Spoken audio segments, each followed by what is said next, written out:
बटाटा वेपर्स बघा दुप्पट फुलला आहे, अतिशय पांढरे शुभ्र झाले आहे, करायलाही सोपे आणि अतिशय कुरकुरीत झाले आहे। सोबतच मी हे थोडे डिझाईनचे वेपर्स कसे बनवायचे ते देखील तुम्हाला व्हिडिओमध्ये सांगितले आहे, त्यामुळे व्हिडिओ तुम्ही शेवटपर्यंत बघा। तसेच मी तुम्हाला आजपासून उन्हाळी वाळवण्याची रेसिपीची सिरीज दाखवणार आहे, त्यामुळे चॅनलला नक्की सबस्क्राईब करा। सर्वप्रथम इथं मी 3 किलो बटाटा घेतला आहे। मी तुम्हाला 3 किलो बटाट्याचे वेपर्स कसे बनवायचे ते दाखवणार आहे। बटाटा घेताना आपल्या इथं पांढरा शुभ्र घ्यायचा आहे, उभा आणि असा मोठा घ्यायचा आहे। प्युअरसर बटाटा आपल्या इथं घ्यायचा नाही, नाहीतर काय होतं आपले बटाट्याचे वेपर्स आहे ते लालसर होण्याची शक्यता असते। आता एक एक करून बटाट्याचे साल काढून घ्यायचे आहे आणि साल काढताना मात्र त्याचे पातळ काढायचे आहे व एका टबमध्ये हे बटाटे टाकायचे आहे, त्यामध्ये पाणी घेऊन। बटाटे आपल्याला तसेच मोकळे ठेवायचे नाही वरती, नाहीतर ते काळे पडू शकतात। बटाटे आपल्याला पाण्यामध्ये व्हिडिओमध्ये दाखवले आहे त्याप्रमाणे टाकून घ्यायचे आहे। आता आपल्याला बटाट्याचे वेपर्स बनवायला घ्यायचे आहे। बटाटा आपल्याला किसणीवर पकडताना उभा पकडायचा आहे आणि एकसारखे किसून घ्यायचे आहे। तुम्ही व्हिडिओमध्ये पाहू शकता, अगदी दाखवते त्याचप्रमाणे आपल्या इथं वेपर्स करून घ्यायचे आहे। व्हिडिओमध्ये दाखवले आहे त्याप्रमाणे तुम्ही इथं चिप्स करून घ्यायचे आहे। एकसारखा आपल्याला बटाटा किसायचा आहे, म्हणजे आपले बटाट्याचे तुकडे पडत नाही। तुम्ही इथे पाहू शकता किती छान आपले चिप्स तयार झाले आहे बटाट्याचे। तसेच आता मी तुम्हाला अजून एक बटाटा किसून दाखवते। तुम्ही पाहू शकता चिप्स बघा आपले किती छान पडत आहे, एकसारखे पडत आहे। आता मी तुम्हाला एका डिझाईनमध्ये चिप्स कसे बनवायचे ते दाखवते। सर्वप्रथम आपल्याला किसणीवर बटाटा आहे तो आडवा पकडायचा आहे आणि त्यानंतर उभा, किंवा तुम्ही आधी उभा बटाटा किसून घ्या आणि त्यानंतर आडवा पकडायचा। एकदा बटाटा किसताना उभा बटाटा किसून घ्यायचा, तोच बटाटा आपल्याला आडवा करायचा। तुम्ही इथे पाहू शकता आपले वेपर्स आहे ते चौकोनी शेपमध्ये तयार होतात, डिझाईनमध्ये तयार होतात। किसणीवर बटाटा एकदा उभा पकडायचा, त्यानंतर बटाटा आडवा पकडायचा आणि तुम्हाला इथे डिझाईनमध्ये वेपर्स भेटून जातील। सर्व चिप्स इथं मी तयार करून घेतले आहे आणि एका मोठ्या भांड्यामध्ये स्वच्छ पाणी घ्यायचं आहे आणि तयार केलेले वेपर्स आपल्याला त्यामध्ये टाकून घ्यायचे आहे। तसेच आपण जे आधी प्लेन वेपर्स तयार करून घेतले होते ते देखील पाण्यामध्ये भिजत ठेवायचे आहे। यात मी 1 इंचापेक्षा थोडी कमी तुरटीचा खडा टेचून टाकला आहे, तो मी शूट करताना राहून गेला, परंतु 1 इंचापेक्षा कमी तुरटीचा खडा टाकायचा आहे आपल्याला। तो टेचून बारीक टाकायचा आहे आणि पाण्यामध्ये विरघळून घ्यायचा आहे। जास्त तुरटी टाकायची नाही आपल्याला, नाहीतर आपली वेपर्स आहे ते लालसर पडू शकतात आणि रात्रभर आपल्याला वेपर्स असेच पाण्यामध्ये ठेवायचे आहे।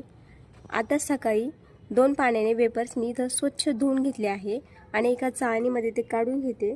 तुम्ही हे वेपर्स टोपलीमध्ये काढले तरीही चालेल। पातेल्यामध्ये मी पाणी आधीच उकळून घेतले आहे, त्यात आता इथे मी पोहे खाण्याचा 1.5 चमचा मीठ घेतले आहे।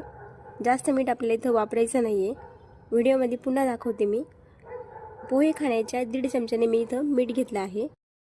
पाण्यामध्ये मीठ मिक्स करून घ्यायचं आहे आपल्याला आणि घेतलेले वेपर्स आता त्यामध्ये टाकून घ्यायचे आहे। 10 ते 15 मिनिटासाठी हे शिजवून घ्यायचे आहे आपल्याला मंद आचेवर। तुम्ही पाणी आधीच उकळून घेतलं तरी चालेल, मी इथं हे पाणी आधी उकळून घेतलं आहे। हीटरला मी हे पाणी लावलं होतं, मात्र पाणी घेताना आपल्याला स्वच्छ पिण्याचं पाणी घ्यायचं आहे आणि मगच ते उकळून घ्यायचं आहे।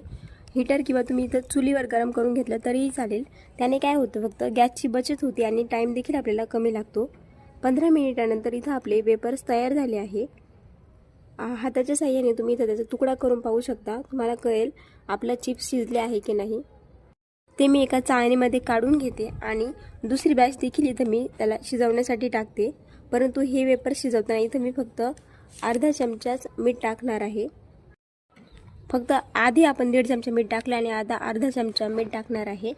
बाकीचे वेपर्स मी चाळणीमध्ये काढून घेते आणि उन्हामध्ये एक एक करून मी हे सुकवायला ठेवत आहे। हे चिप्स आपले आता तयार झाले आहे। हे देखील मी 10 मिनिटांमध्ये शिजवून घेतले आहे। आधी 15 मिनिटं, त्याच्यानंतर 10 मिनिटं लागले आहे, कारण की पाणी ऑलरेडी आपलं गरम झालं आहे चांगलं, त्यामुळे याला टाईम थोडा कमी लागतो। आता मी जे डिझाईनचे वेपर्स तयार केले होते ते देखील इथं स्वच्छ पाण्याने धुवून घेतले आहे, ते देखील चाळणीमध्ये आपल्याला काढून घ्यायचे आहे। आणि इथं मी त्याला कोणत्याही प्रकारचं मीठ टाकलेलं नाही आहे। मी 3 किलो बटाट्यासाठी फक्त 2 चमचे मीठ यूज केलं आहे, आधी 1.5 चमचा, त्यानंतर अर्धा चमचा आणि आता अजिबात मीठ टाकलेलं नाही आहे। हे देखील आपल्याला इथं शिजवून घ्यायचे आहे। आणि एक एक करून आपल्याला हे उन्हामध्ये वाळवायचे आहे. डिझाईनचे वेपर्स शिजवताना फक्त 5 ते 7 मिनिटाचा टाईम लागतो, खूप वेळ लागत नाही. कारण जास्त शिजवले तर तुम्ही त्याचे तुकडे पडलेले पाहू शकता. फक्त 5 ते 7 मिनिटांमध्ये हे डिझाईनचे वेपर्स शिजवून तयार होतात. ते देखील आपल्याला चाळणीमध्ये काढून घ्यायचे आहे आणि उन्हामध्ये एक एक करून हे सुकवून घ्यायचे आहे. 2 दिवस चांगले इथं मी वेपर्स कडक उन्हामध्ये वाळवून घेतले आहे. मी तुम्हाला आता हे वेपर्स आहे ते तळून दाखवते. काही सेकंदमध्येच फक्त हे चिप्स आपले तळून तयार होतात. 30 सेकंदापेक्षा देखील कमी वेळ लागतो. त्यापेक्षा जास्त वेळ तेलामध्ये ठेवायचे नाही, नाहीतर आपले वेपर्स आहे ते तेलामध्ये लालसर होतात किंवा करपू शकतात. त्याची चव अशी कडूसर लागते. त्यामुळे टाकले की लगेच काही सेकंदामध्येच आपल्याला फक्त हे चिप्स आहे ते काढून घ्यायचे आहे. तुम्ही इथे पाहू शकता आपले हे वेपर्स आहे हे दुपटीने फुलले आहे आणि मस्त कुरकुरीत देखील झाले आहे. तुम्ही या पद्धतीने हे एकदा वेपर्स नक्की ट्राय करून बघा, तुम्हाला नक्की आवडतील. तसेच तुम्हाला माझ्या रेसिपी पाहायला आवडत असेल तर चॅनलला नक्की सबस्क्राईब करा. आणि अजून याच प्रकारे आपण उन्हाळी वाळवणीच्या रेसिपी पाहणार आहे, त्यामुळे चॅनलला सबस्क्राईब करून नक्की ठेवा.